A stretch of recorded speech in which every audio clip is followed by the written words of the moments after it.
Good morning everybody. आजकल students का एक कॉमन सवाल होता है कि सर ऑर्गेनिक केमिस्ट्री एकदम से समझ में नहीं आता है। वो लिखते हैं कमेंट बॉक्स में, मुझे मैसेज करते हैं कि सर ऑर्गेनिक केमिस्ट्री एकदम समझ में नहीं आ रहा है, कैसे उसकी पढ़ाई करें और ताकि परीक्षाओं में अच्छे अंक आ सकें। मुझे बोर्ड की परीक्षा में चाहे कम्पिटिटिव एग्जाम्स में अच्छे अंक कैसे प्राप्त किए जा सकते हैं ऑर्गेनिक केमिस्ट्री में। तो उन्हीं के इन समस्याओं को दूर करने के लिए मैं एक वीडियो बना रहा हूँ और आशा करता हूँ कि आपको ये बड़ा ही मार्गदर्शन देगा। मैं इस वीडियो में आपको वो सारे के सारे टिप्स बताने वाला हूँ जिससे कि ऑर्गेनिक केमिस्ट्री की पढ़ाई बहुत ही अच्छी की जा सकती है, उस पर पकड़ बनाई जा सकती है। You can play with organic chemistry after this lecture. आपको मैं इस लायक बनाने की कोशिश करूंगा और विश्वास दिलाता हूं आप इस वीडियो को अंत तक देखें, कुछ भी स्किप न करें। आपको नए नए टिप्स इसमें ज़रूर मिलेंगे ताकि ऑर्गेनिक केमिस्ट्री पढ़ने में आपको मदद मिल सके और निश्चित रूप से आप उससे कुछ लाभान्वित होंगे। बेसिकली ऑर्गेनिक केमिस्ट्री की जो पढ़ाई है वो कुछ बेसिक कंसेप्ट्स पर आधारित है और उन बेसिक कंसेप्ट्स को अगर नहीं समझते हैं आप तो ऑर्गेनिक केमिस्ट्री आपके लिए एकदम से भारी है, आप उसको नहीं समझ सकते हैं। इस बात की तो गारंटी है, आप नहीं समझ पाएंगे ऑर्गेनिक केमिस्ट्री अगर आपको बेसिक कंसेप्ट आपका क्लियर नहीं है तो। वैसे तो सभी सब्जेक्ट के लिए, सभी के ब्रांच के लिए बेसिक कंसेप्ट की ज़रूरत होती है, लेकिन यहाँ ऑर्गेनिक केमिस्ट्री में कुछ बातें हैं जिसको समझ लेने से पूरी की पूरी ऑर्गेनिक केमिस्ट्री आपके समझ में आने लगेगी। आप बिना किसी ट्यूटर के, बिना किसी मदद के ऑर्गेनिक केमिस्ट्री में पर पकड़ बना पाएंगे। तो ऑर्गेनिक केमिस्ट्री पढ़ने के लिए सबसे मूलभूत ज़रूरत है, जो सबसे पहली ज़रूरत है, वो है केमिकल बॉन्डिंग पर पकड़ होना। अगर आप बॉन्डिंग नहीं समझते हैं तो ऑर्गेनिक केमिस्ट्री के रिएक्शंस आपके समझ से बाहर की चीज़ होगी। हमेशा बच्चे इसमें डाउट रहता है उनको या परेशानी होती है, वो चाहते हैं कि हम उसको रट लें, रट के पढ़ लें, तो वो संभव नहीं है। आप ऑर्गेनिक केमिस्ट्री अगर रट के पढ़ने जा रहे हैं तो आप केवल एग्जामिनेशन पास कर जाएंगे, आपका कंसेप्ट नहीं बनेगा, नए सवाल आ जाएंगे और आप उसको सॉल्व नहीं कर पाएंगे। तो उसको रटने की ज़रूरत नहीं है। ऑर्गेनिक केमिस्ट्री कभी रटने का सब्जेक्ट नहीं होता, उसको समझ के पढ़िए। और समझ के पढ़ने के लिए सबसे पहली ज़रूरत है ऑर्गेनिक केमिस्ट्री को में जो केमिकल बॉन्डिंग का एप्लीकेशन है वो जानना। तो केमिकल बॉन्डिंग आपको समझ में आना चाहिए, एकदम से परफेक्टली आपको केमिकल बॉन्डिंग समझ में आना चाहिए। दूसरी बात कि ऑर्गेनिक केमिस्ट्री में जो रिएक्शंस होते हैं उनमें पुराने बॉन्ड्स टूटते हैं, नए बॉन्ड्स बनते हैं। तो बॉन्ड का टूटना और बॉन्ड्स का बनना ये समझ में आना चाहिए कि बॉन्ड कैसे टूटेगा और बॉन्ड टूटेगा तो क्या होगा। जैसे बॉन्ड किसी से बना है, इलेक्ट्रॉन से बना है, तो वो बॉन्ड टूटता है तो क्या होता है, तो इस बात को समझना।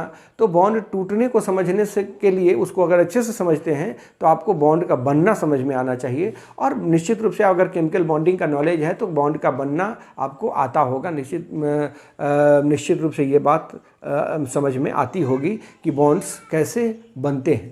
तो बॉन्ड्स का बनना, बॉन्ड्स का टूटना समझ में आना चाहिए। दूसरी बात है जो सबसे ज़रूरी है वो है कि बॉन्ड्स के टूटने और बॉन्ड्स के बनने के बीच में क्या हुआ, कौन सी घटनाएं घटी, क्या बना। तो आप सभी लोग जानते होंगे कि उसके बीच में रिएक्शन इंटरमीडिएट्स बनते हैं जो शॉर्ट लिव्ड होते हैं और बहुत ही हाईली अनस्टेबल होते हैं, रिएक्टिव होते हैं। तो उन रिएक्शन इंटरमीडिएट्स को पहचानना, रिएक्शन इंटरमीडिएट कौन से बने, कार्बोकेटायन बना, कार्बन आयन बना, फ्री रेडिकल बना, नाइट्रीन बना, कार्बीन बना, क्या बना, कौन सा रिएक्शन इंटरमीडिएट बना, ये आपको समझना होगा। और उसके बाद जो चौथी सबसे इम्पॉर्टेंट बात है वो ये है कि उन रिएक्शन इंटरमीडिएट्स की रिलेटिव स्टेबिलिटी क्या है, क्योंकि वही रिलेटिव स्टेबिलिटी रिएक्शन के पाथवे को डिसाइड करने वाला है कि रिएक्शन किस पाथवे को फॉलो करेगा, कैसा प्रोडक्ट बनेगा, रिएजेंट कहाँ अटैक करेगा, ये वगैरह वगैरह ये आपको समझ में आएगा। जिसको डिस्क्राइब करने के लिए, जिसको एक्सप्लेन करने के लिए कुछ इलेक्ट्रॉन डिस्प्लेसमेंट इफेक्ट्स पढ़े जाते हैं, जैसे inductive effect, electromeric effect, resonance effect और हाइपर कंजुगेशन। ये चार जो सबसे इम्पॉर्टेंट इलेक्ट्रॉन डिस्प्लेसमेंट इफेक्ट है, इसको आपको समझना होगा। अगर इसको समझ लिया आपने, इसको अप्लाई करना समझ लिया है, हाँ, ये समझ में आपको तभी आएगा जब आप उसको अपने लैंग्वेज में पढ़ेंगे, टीचर के लैंग्वेज में नहीं, बुकिश लैंग्वेज में नहीं, आप अपने लैंग्वेज में उसको समझे, अपने लैंग्वेज में पढ़े, तब वह आपको बहुत दिनों तक याद रहेगा और आप समझ पाएंगे। अगर इतनी बात आप समझ लेते हैं तो निश्चित रूप से ऑर्गेनिक रिएक्शंस को लिखना आसान हो जाएगा। फिर उसके बाद कुछ भी याद रखने की ज़रूरत नहीं है। आपने देखा होगा ऑर्गेनिक केमिस्ट्री के बहुत सारे विद्वानों को कि उनको कोई रिएक्शन दिया वो तुरंत मैकेनिज्म डिसाइड करके प्रोडक्ट लिख देते हैं। ऐसा थोड़ी कि उनको सब सारे के सारे रिएक्शन याद है, ऐसा नहीं है। उनको बस बेसिक कंसेप्ट्स मालूम है कि बॉन्ड्स कहाँ से टूटते हैं, बॉन्ड्स कैसे बनते हैं। अगर ये पता है तो आसानी से आप रिएक्शन लिख सकते हैं, रिएक्शन मैकेनिज्म डिसाइड कर सकते हैं। हाँ, एक बात आई कि अब उसमें जो रिएजेंट्स यूज करते हैं, सॉल्वेंट यूज करते हैं, रिएक्शन कंडीशंस यूज करते हैं, उनका क्या काम है। जैसे कोई सॉल्वेंट हम यूज कर रहे हैं तो उस सॉल्वेंट का इंपॉर्टेंस क्या है, क्यों वही सॉल्वेंट यूज कर रहे हैं, ये समझना होगा।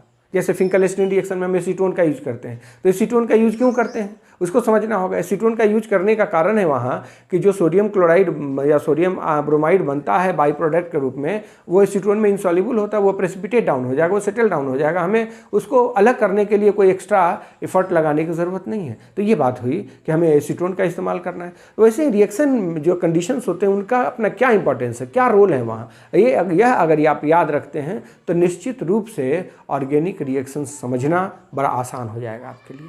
अब आप ऑर्गेनिक केमिस्ट्री के साथ खेल सकते हैं। तो ये सारी बातें जो हैं आपको समझ में आनी चाहिए। मैं एक बार समराइज कर देता हूँ। ऑर्गेनिक रिएक्शन पे कमांड करने के लिए, ऑर्गेनिक केमिस्ट्री पे कमांड करने के लिए केमिकल बॉन्डिंग का नॉलेज होना सबसे ज़रूरी है। बॉन्ड का टूटना, बॉन्ड का बनना, रिएक्शन इंटरमीडिएट, उनके स्टेबिलिटी मतलब electron displacement effect, inductive effect, electromeric effect, resonance and hyper conjugation. और उसके बाद आप उस रिएक्शन में जो जो रिएजेंट्स या रिएक्शन कंडीशन सॉल्वेंट इस्तेमाल करें उनका अपना एक इंपॉर्टेंस, ये अगर आपको पता है, उनका कारण आप जानते हैं अपनी भाषा में, अपनी लैंग्वेज में, तो ऑर्गेनिक केमिस्ट्री के आप मास्टर बन सकते हैं।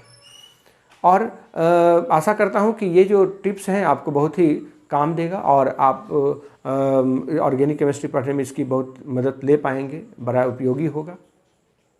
अगर आप मेरे नए व्यूअर हैं तो इस चैनल को सब्सक्राइब कर लें और बेल आइकन को प्रेस करना ना भूलें ताकि आपको नोटिफिकेशन सही समय पे सबसे पहले मिल जाए।